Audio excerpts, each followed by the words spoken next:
Hello, ഇന്ന് ഞാനൊരു hair care video ആയിട്ടാണ് വന്നിരിക്കുന്നത്. പുറത്തൊക്കെ താമസിക്കുന്നവർക്ക് മുടി നന്നായിട്ട് കൊഴിയാനും വെള്ളം മോശമായത് കാരണം മുടിയിൽ പലതരം പ്രശ്നങ്ങളും വന്നിട്ടുണ്ടാവും. അവർക്ക് കൂടിയുള്ളൊരു സൊല്യൂഷനാണിത്. അപ്പോൾ ഒരു പാത്രം എടുക്കുക, അതിൻ്റെ അകത്തേക്ക് 2 ടീസ്പൂൺ തേയിലയാണ്, ചായപ്പൊടി 2 ടീസ്പൂൺ ഇട്ട് കൊടുക്കുക. പിന്നെ ഏതാണോ നിങ്ങൾ യൂസ് ചെയ്യുന്ന ഷാമ്പു അതൊരു ടീസ്പൂൺ ഇട്ട് കൊടുക്കുക. 1 ടീസ്പൂൺ ഉലുവ, പിന്നെ 10-15 കറിവേപ്പിലയും കൂടി ഇട്ട് കൊടുക്കുക.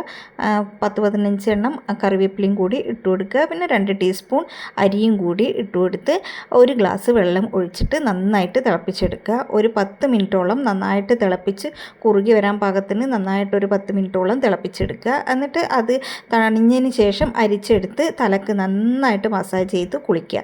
ഷാമ്പു ഒക്കെ ഉള്ളത് കാരണം തലയിൽ ചെളി പോകാനും പിന്നെ മുടി കൊഴിച്ചിലൊക്കെ നന്നായിട്ട് കുറഞ്ഞ് കിട്ടും. അപ്പോൾ പുറത്തൊക്കെ താമസിക്കുന്നവർക്ക് കൂടുതൽ എഫക്റ്റീവായിരിക്കും. അവിടുത്തെ വെള്ളമൊക്കെ മോശമായത് കാരണം ഇത് നല്ല സോഫ്റ്റനാക്കും, ഹെയറിനെ നല്ല സോഫ്റ്റനാക്കും, പിന്നെ സിൽക്കി ആക്കും. മുടി കൊഴിച്ചിലിനും നല്ല വ്യത്യാസം ഉണ്ടാകും. ആഴ്ചയിൽ ഒരു തവണ ഇതുപോലെ ട്രൈ ചെയ്തു കേട്ടോ.